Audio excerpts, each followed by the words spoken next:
les belles dames, j'espère que vous allez bien. Après, nous allons bien par la grâce de Dieu. Vidéo, les vidéos à cuisine. Comme vous voyez, nous avons banzung na biso ya Shein, nabi pourquoi pas ba liboso pe na sala lango, nabi pourquoi pas na sala vidéo oyo pour les belles dames mona pe ba qualité ya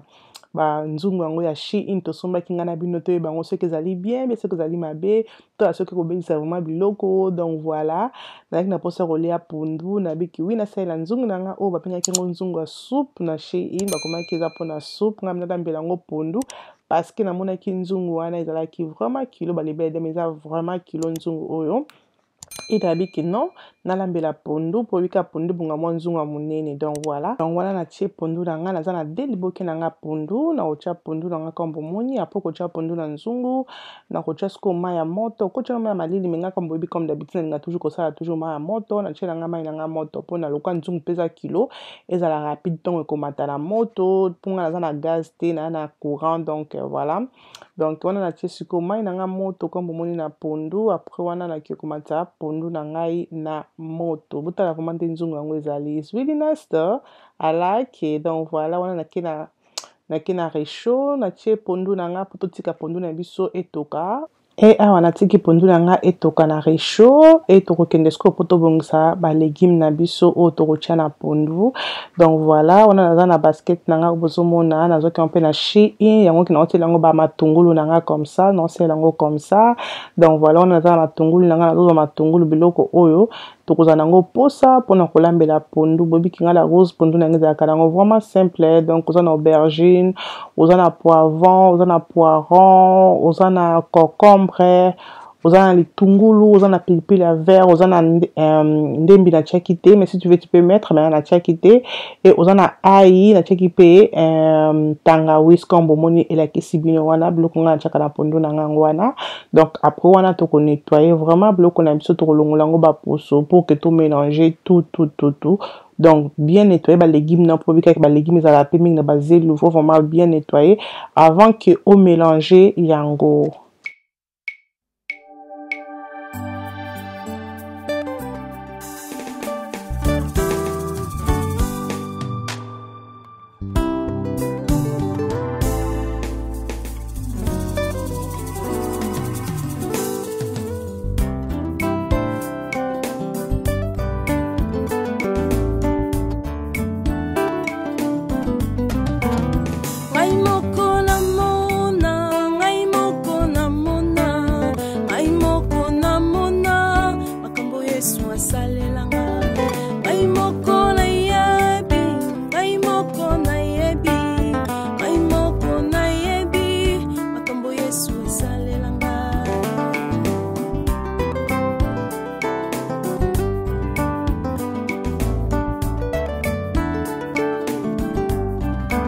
Voilà ma belle, après que ce que la légume nanga wana ce qu'on a quoi ko mixer yango na ko nika yango na monex nanga comme bozomona pona to que nous tchongo na pondu en attendant que pondu na biso toujours na moto na tika ki pondu nanga pona 40 minutes vraiment etoka avant que na ba légume nanga. Donc voilà wana tozo mixer ba légume na biso pona to que tchongo sikoyo na pondu. Donc comme bozomona des vidéos ezola ki savino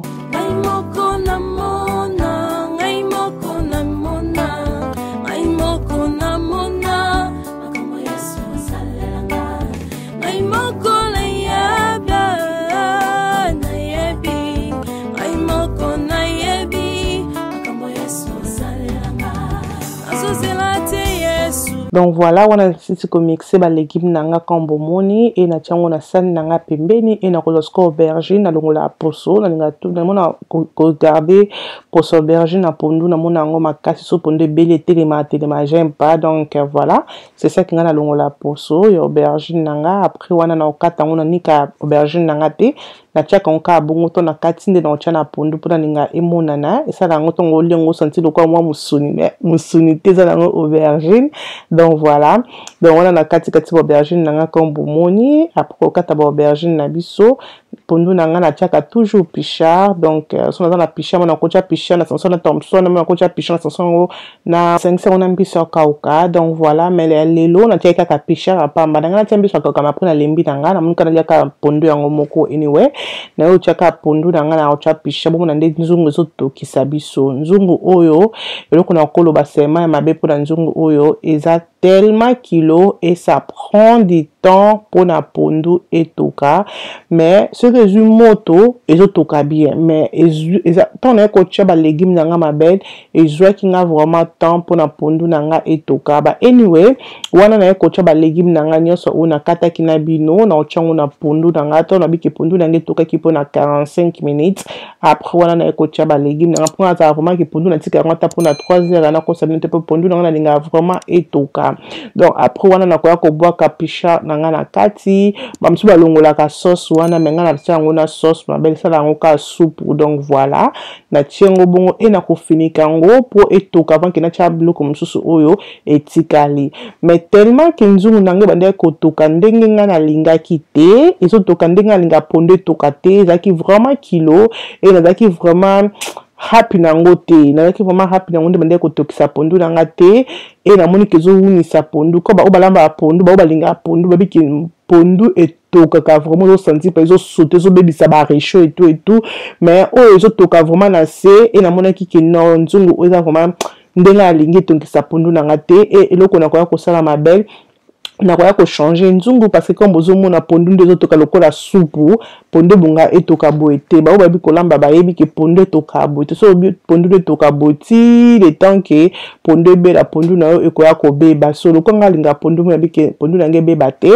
donc aki ko changer nzungu na ngai pona tia nzungu mususu et na biki na ba belle dame vérité peut-être ba oba ko somba nzungu oyo pour que bala mbela ngo pondu pona nga na ba ke nzungu oyo na koluka ke na sela ngo peut-être que na ba komaki soupe ou bien na sela ngo riche noir donc ça bien pour na biloko bongo mais pour la pondu ndito lingaka na mona ki vraiment ke esimba kité donc voilà boba ke la rose loba kité dans la rose à lobby vérité ya nzungu oyo donc voilà on a ki ko changer na ti nzungu na nga mususu ona somba na IKEA et nzungu oyo na longola ki kona biki nzungu za mabete mais pour na pondu j'aime pas de bande kotoka mais regardez ça pondu et bongaka et toka comme ça la ezoto que zo sauter donc pondu toka faut toka makaso pondu toka malembe au mona ki pondu wana ekozala vraiment bien donc c'est ça que na changer ki nzungu nanga pour que nous soyons happy na pondu nanga donc voilà après quelques minutes donc mai kitindambu na kwa esko kocha o ezali ba goût na ngai na pondu na ocha o ezali marinade ya soso et na kocha pe goût na biso o ezali ya pondu donc voilà. Donc voilà, après que tu as cube nanga ya marinade na oya pondu pour nanga ebungsa pondu parce que ngai na lamba pondu sans mungwa kombo binga vraiment pondu légumes na ninga te ko tu ba mungwa donc wana na tiba cube nanga mi bali wana après wana na koya ko tu mafuta nanga mbila oyo na somba ngo na Morrison donc voilà oyo ezalaka vraiment bien ke kosomba mafuta mbilo ekangama makasi wana biso toza mboka malili ba mafuta ekangama makasi wana eza bien te po eke kokangama biso pe na banzoto bongo donc somba mafuta oyo eza vraiment traité donc voilà on a somba ngo na Morrison après on a kwa kocha ho seasoning ya cube manger pe bozomona wana donc na tie moi cube nanga mukie donc voilà comme bomoni après na koya ko finika nzungu pona tika siko nzungu na ngai et toka vraiment et toka donc après na koya ko bakisa mwa mbuma pilipili na ngai ya vert pona biloko na ngai sauce na kocha na pondu na kocha so loko moko te nzungu na ngai zaka il faut et toka donc après na koti na viande na ngai na osala viande na biso parce que na lia pondu ngo moko te faut mo musunye za la pembeni na bina sa mo viande mo vite fait to osala so nzungu mususu ya Shein et tota so ki nzungu o pe e ko rater te ba anyway là na sokola viande na ngai na ma moto na ma malili boso na bandaki na ma malili pour na sokola ngo na ma ya moto pona elongola seulement ba salité après on a nzungu nanga nzungu nanga ya ki déjà finana ki comme ça oh to na mona ki ngosala nga souci na ebitelo ko lina okosala pona nzungu nanga ezonga normal donc ça ki déjà fin to ne ko sala livraison ndi ba koisa ba carton et finama ki na mona ki ngote ba anyway this nzungu j'aime bien ndenge zali zappelle moi mesure moko ya bien donc voilà on a sokola viande nanga très bien ozolonga ba pisisa et tout donc sokola viande ki to pona ibima kitoko donc voilà zo tendance ko zo lamba poko lambeza kata kolambeza la kate ko boa ki ngo ke ovanda kolamba po biloko bima kitoko ezwaka vraiment tamba libedame eza vraiment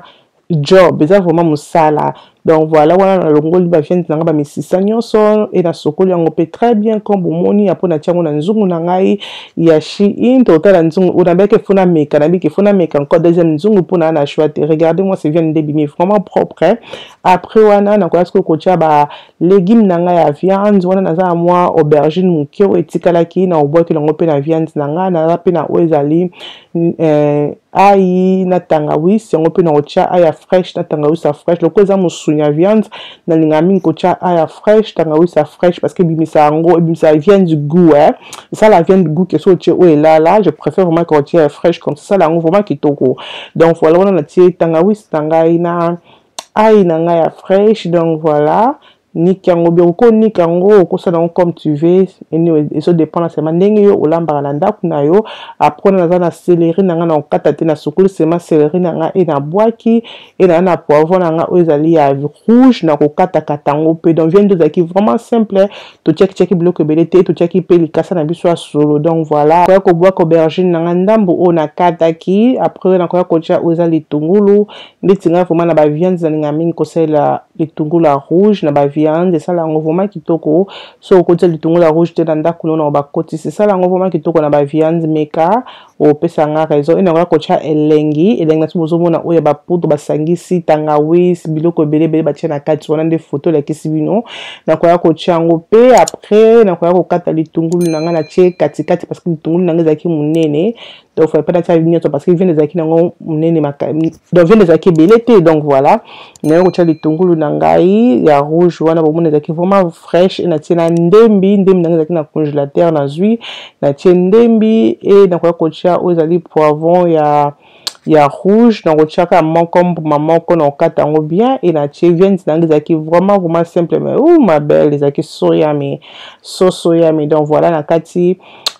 poivron nanga vert comme bomoni et na kocha ngo na musuni na ngai. Après na koya pe kocha pe paprika na biso ndambu oche pe paprika et na kobosa na te koya kocha ngo na moto tocha paprika ya to baxi paprika comme bomoni wana paprika mokie na kocha maite ka vient na sokola kina nche bloko na nga na ki o machango na moto na che maite. Donc wana na pangusika nzungu na tande finani kotana sala nga souci et fona sombaka msusu po ko finana sala nga souci na balongo ta comme ça pour sala ngo bien. Mais regardez moi c'est nzungu ya Shein is really nice though. Ils a vraiment bien pour na kocha top ya crevette. Donc bouillon na nga ya top à crevette on cha bouillon ya top à crevette na ninga bouillon o mingi na misuja sala ngo vraiment kitoko. Donc na che bouillon top à crevette no bomoni wana oh this nzungu is really nice I like it. Et na kwa kocha jumbo ya aroma. Donc après ko taka moi goût boyebi kaka na che bouillon nga pa jumbo ya aroma o moi lutu mi balé ya miki wana. Donc yo moko na mutu ozo calculer moi c'est ce kazo lamba a calculer kana mutu ça na ba calcul 1 + 1 égale à combien. OK comme les avions wana na kwa kocha o ezali mungwa na che mungwa na bomoni comme na che mungwa na ngebelete na che mungwa na ndambu ko bosa na te même lutu na nga libaya o nazo sala ezali lutu ya Shein ba libaya dam 10 ba lutu eza vraiment makasi. Oh my god soko sombi yango okwa ko tikela nga ba commentaire na si ba lutu eza vraiment bien. Donc voilà vient na comme na bikito chango maite et na fini qui vient nanga toujours na nzungu ya Shein et ko bosa na te pondo à côté donc pondo na ngetoki monde pondo toki na dîner qui même moto pour na sko moi et toka so na moi moto assez. Donc voilà mai vraiment monta que mai ekiti. Après quelques minutes encore na kotala encore aux nzungu na nga ya biloko na balusi parce que kotika te ki nzungu na ezika te faut la toujours wana kolamba poto za la ka bongo faut za ka ya kotelema ozala ka toujours wana. Donc voilà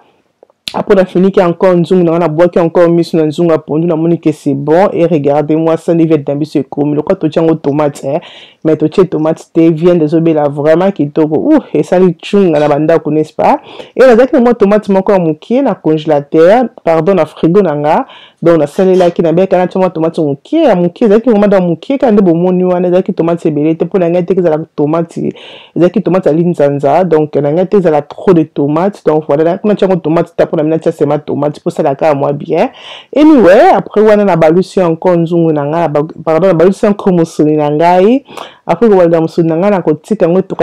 etoka ya po musuni pe fo lemba. Donc après on a kotia encore oyo ezali mafuta na kotia mafuta mingi te parce que vient na nga moko bomona ki bien na longola ba mafuta dans la vraiment fin de mafuta donc atie mafuta ndambo et na kotika yango ça lokwa moko kalinga ma po tomate on a to tie et ça la lokola pe moi kobela po et ça a te que za la ngai te que so montalier. Donc voilà ça là toujours wana pour ozikisa biloko na après quelques minutes encore na ya encore kotala nzungu na nga e na tie siko mai po na nata ke biloko na nga ko fo lemba musuni na nga fo lemba tomate na nga fo bela biloko nyonso oto tiaki na nzungu na biso il faut esangana esala libala. OK, donc voilà, regardez-moi ça pour na boki na ma pilipili moko ya jaune wana toujours na nzete donc pour bobi kila na beba liaka fufu donc nzete ne faut pas elonga c'est de longo biloko comme na pima. Regardez-moi nzunga shi ina zo tokisa musuni. Comment ça va que la Chine la rose la code promo aux allez Stéphanie la Rose 15 et la bino bata France vous allez la Stéphanie la Rose FR. Donc notre tic on a c'est on a pour bon mona et regardez-moi ça nzunga Chine ndenge beli singa viande nzungu oyo za moment nzunga kolambe la nyoso parce que botala même na c'est bon mona ke bloko na ngezikite nzungu na na c'est ezali bien donc rien à dire et beli c'est nga vraiment musuni bien c'est moi desimu ki na nzunga pondu mais nzunga pondu na ko mais je pense pas que nous avons ça pour nous lamber là pour que ça soupe na été so marque soupe ka ba eni ba libeda nous pondu pour na ba ke on a ça ki liboso na ba ke salela ngo pona kolambela riz chinois be ko sala mo bloc comme ça kolambela pondu te. OK, ba eni le bloc na la suka ezalaki comme ça bien manger ça na ngazali ça ya chi ini. Regardez-moi ça na chi ini devant petit pondu na musugi donc ça na bisa chi in ba fourchette na biso pe ya chi in ba les belles dames utiliser code promo ezali Stéphanie la Rose 15 partager vidéo aimer vidéo et ko sala bien ma casque bo ça la pete na chi ba te ka pe ba vert vert na on la moi vert on les appelle vert ya chi in. Chi in yo boina ba les belles dames pardon chi in yo boina biso. Anyway nzambe azala na biso nzambe abomba biso tokutani mukolo mususu tina te e kominatina. Bye.